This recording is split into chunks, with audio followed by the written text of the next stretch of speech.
तो हम लोग बात करेंगे एथिकल इशू के बारे में। तो जेनेटिक इंजीनियरिंग में बहुत सारे एथिकल इशू हो सकते हैं, क्योंकि आप किसी भी ऑर्गेनिज्म के जीन के साथ छेड़छाड़ कर रहे हैं तो उसमें बहुत सारी समस्याएं उत्पन्न हो सकती है। तो ये जो सारी चीज़ें हैं वो प्रॉपर रेगुलेटेड वे में होना चाहिए, मनमाना तरीके से चीज़ें नहीं होनी चाहिए। एक इसका स्टैंडर्ड होना चाहिए कि क्या एक्टिविटीज़ हो रही है। अगर हम इस चीज़ को कंट्रोल नहीं करेंगे, रेगुलेट नहीं करेंगे, तो हो सकता है इसके बहुत अनप्रेडिक्टेबल रिजल्ट हमें भयानक परिणाम आ सकते हैं। कुछ ऐसी चीज़ें डेवलप हो सकती हैं जो हमारे पूरे इकोसिस्टम को तबाह कर सकती हैं, ख़राब कर सकती हैं। कुछ ऐसे ऑर्गेनिज्म प्रोड्यूस हो सकते हैं जो इवन ह्यूमन बींग के लिए भी खतरनाक हो सकते हैं, और बायोडाइवर्सिटी हमारी ख़राब हो सकती है, नष्ट हो सकती है। तो बहुत सारी चीज़ें हैं, इसके लिए हमें एक रेगुलेटिंग सिस्टम होना ज़रूरी है, एक कंट्रोल होना ज़रूरी है। किसी भी चीज़ के लिए कंट्रोल होना ज़रूरी है। जैसे कोई मेडिसिन ही रिसर्च होती है तो उसमें क्या होता है, कमेटी होती है जो उसको अप्रूव करती है, चेक करती है, क्लिनिकल ट्रायल कराती है, तब जा कर के बहुत लंबे प्रोसीजर के बाद उसका अप्रूवल मिलता है। तो कंट्रोल एंड रेगुलेशन बहुत ज़रूरी है किसी भी नई रिसर्च के लिए, नए सिस्टम के लिए। तो यहाँ पर भी Indian government has set up organisation such as GEAC, genetic engineering approval committee.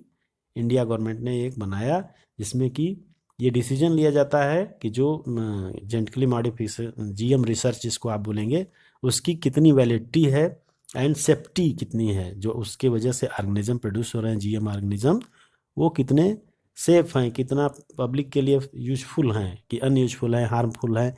इस चीज़ को कमेटी पूरा डिसाइड करती है, पूरा उसका एग्जामिन करती है कि वास्तव में जो GM रिसर्च हो रही है वो ह्यूमन रिसर्च के लिए, ह्यूमन पॉपुलेशन के लिए, ह्यूमन सोसाइटी के लिए यूजफुल है कि नहीं है, इन्वायरमेंट के लिए सेफ है कि नहीं है, उसके जो रिजल्ट हैं वो प्रेडिक्टेबल हैं कि नहीं है।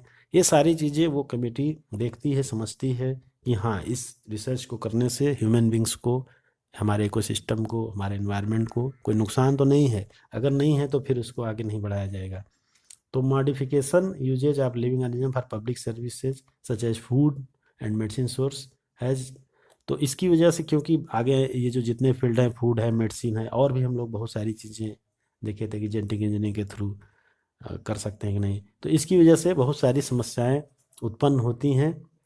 इसका एक एग्जांपल हम लोग देखते हैं कि बहुत सारी रिसर्च ऐसी हुई जैसे कि उसमें बहुत सारे प्रोडक्ट और टेक्नोलॉजी हैं जो कि यूज किया गया, उनके लिए पेटेंट करा लिया गया। जैसे जो चीज़ हमारे इंडियन सिस्टम में, इंडियन सोसाइटी में जो जेनेटिक मटेरियल थे, प्लांट्स थे या बायोलॉजिकल रिसोर्स थे, जो बहुत समय से जिनके बारे में हम लोग जान रहे हैं, उनको विकसित कर चुके हैं और यूज कर रहे हैं, बहुत सारे हमारे ट्राइबल्स में बहुत सारी चीज़ें यूज कर रहे हैं, तो उनको क्या किया गया कि उनको समझ करके उसको थोड़ा सा मॉडिफाई करके और उसका पेटेंट करा लिया गया। बहुत खास करके बहुत सारे जो डेवलप्ड कंट्री हैं उनके ज़रिए। तो ये एक बहुत बड़ी समस्या है जो कि जिससे कि बहुत बड़ा विरोध होता है इन चीज़ों का पब्लिक के द्वारा कि जो हमारी चीज़ थी उसको आपने अपना कैसे पेटेंट करा लिया। ये तो हम बहुत सालों से यूज करते आए हैं। जैसा कि हमारे देश में बासमती राइस के साथ हुआ, नीम के साथ हुआ, टर्मरिक के साथ हुआ। तो उसमें अमेरिका ने जैसे कि उनके कुछ प्रोडक्ट बनाए और उनका पेटेंट करा लिया कि नहीं, ये हमने खोजा है और इसका कोई अगर यूज करेगा तो उसको हमें रॉयल्टी देगा। इस तरह का उन्होंने ज़बरदस्ती का एक पेटेंट कराकर हमारे ऊपर थोप दिया या सभी कंट्रीज के ऊपर, जबकि उस चीज़ को हम ऑलरेडी हमारे यहाँ जो हमारी एंशियंट बुक्स हैं उनमें वो ऑलरेडी मेंशन्ड है और हम यूज करते आ रहे हैं लंबे समय से। तो फिर उन्होंने फिर ये कहना कि ये हमने खोजा है और हमारे को इसका रॉयल्टी मिलना चाहिए, हम इसके मालिक हैं, ये गलत है बिल्कुल। तो इस तरह से ये इसका जो ड्रॉबैक है इस पूरे जेनेटिक इंजीनियरिंग का, वो यही है कि कुछ आप नया करके पुरानी चीज़ को ही थोड़ा सा मॉडिफाई करके और आप कहें कि नहीं, हमने इसको रिसर्च किया है। तो ये समस्या है जो इस तरह से आ सकती है। जैसे कि हल्दी के बारे में, टर्मरिक के बारे में हुआ था, तो फिर इंडिया गवर्नमेंट ने इसके लिए काफ़ी लड़ाई लड़ी, यहाँ के पेटेंट डिपार्टमेंट ने। तो फिर उसमें हम लोग की जीत भी हुई। हालांकि नीम के मामले में हम लोग उतने लकी नहीं रहे। तो इस तरह से हम देखते हैं कि बासमती राइस के ऊपर भी यही किया गया। बासमती राइस हमारे इंडिया में ऑलरेडी 2 लाख वैरायटी जो हैं वो मौजूद हैं, एस्टिमेटेड हैं। और उसमें से भी जो इंडिया में हमारे 2 लाख वैराइटीज ऑफ राइस हैं, और जिसमें से कि 27 बासमती की वैराइटीज हैं जो कि डॉक्यूमेंटेड हैं। तो अमेरिकन और ये सब जो डिस्क्रिप्शन है वो हमारे ऑलरेडी एंसेंट बुक्स में, फोल्केयर्स में, पोएट्री में मौजूद है कि हमारे यहाँ इस तरह से खेती होती है, इस तरह के धान होते हैं, इस तरह के चावल होते हैं। ये सब चीज़ें हमारे यहाँ सालों से यूज होती आ रही हैं। उसी बीच अमेरिकन कंपनी ने इसको एक बासमती राइस को एक ड्वार्फ कैटेगरी से उसका क्रॉस करा करके और ये कहा कि ये हमारी रिसर्च है, अब इसका जो प्रोडक्ट होगा वो हम पेटेंट उनका करा करके उन्होंने कहा कि हम ही इसको बेच सकते हैं, कोई इसको और यूज नहीं कर सकता है। तो इस तरह से एक पेटेंट वाली समस्या यहाँ पर उत्पन्न हुई। तो ऐसे बहुत सारे एग्जाम्पल हैं जहाँ पर कि हमारी ही चीज़ों को थोड़ा बहुत उसमें मॉडिफिकेशन करके और दूसरे देशों द्वारा उसको पेटेंट करा लिया गया और ये कहा गया कि नहीं ये हमारा प्रोडक्ट है और आप जो भी यूज करेगा उसको हमें हमारे परमिशन के बगैर आप इसको यूज नहीं कर सकते, जबकि वो ऑलरेडी हमारे यहाँ यूज हो रहा है, मेंशन्ड है, बुक्स में भी है और वैसे भी। तो इस तरह से ये बहुत इसका बैड इफेक्ट है या ड्रॉबैक है इस सिस्टम का जो जेनेटिक इंजीनियरिंग में करते हैं हम लोग। इसके अलावा एक टर्म और आया है इसी से रिलेटेड है, वो है बायोपायरेसी। तो बायोपायरेसी में भी यही चीज़ होता है कि biopiracy is a term used to refer the use of bio resources by multinational company.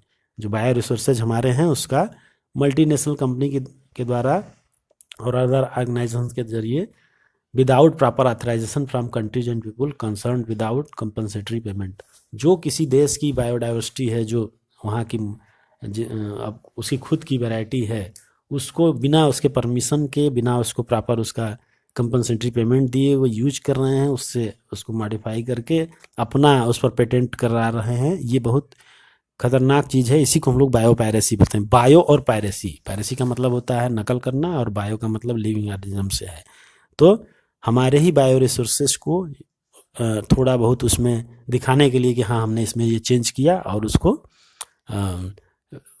Multinational company जो है वो अपने नाम से पेटेंट करा लेती हैं और ये कहती हैं कि ये अब हमारा रिसर्च है, हमारा प्रोडक्ट है, कोई इसको मेरे इजाज़त के बगैर, हमारे इजाज़त के बगैर, बिना हमें पेमेंट दिए इसको यूज नहीं कर सकता। और जबकि पेमेंट उनको देना चाहिए क्योंकि उन्होंने हमारे बायो रिसोर्सेज को यूज किया है। लेकिन चूँकि जो डेवलपिंग कंट्रीज हैं वहाँ पे वो रिच नहीं है और फाइनेंशियली रिच न होने की वजह से, पुअर होने की वजह से वो उनका फ़ायदा उठाते हैं और फाइनेंशियली तो वो पुअर हैं लेकिन बायोडाइवर्सिटी और ट्रेडिशनल नॉलेज में वो रिच हैं। तो और जो डेवलप कंट्रीज हैं उनके पास फाइनेंशियली वो रिच हैं लेकिन बायोडाइवर्सिटी और ट्रेडिशनल नॉलेज में वो वीक हैं। तो हमारे ही ट्रेडिशनल नॉलेज और बायो रिसर्चेज का वो यूज करके और नई नई चीज़ों को बना करके और बाद में फिर वो ये थोपते हैं हमारे ऊपर कि ये हमारी रिसर्च है, आप इसका हमें पेमेंट करिए और फिर आप इसको यूज कर सकते हैं।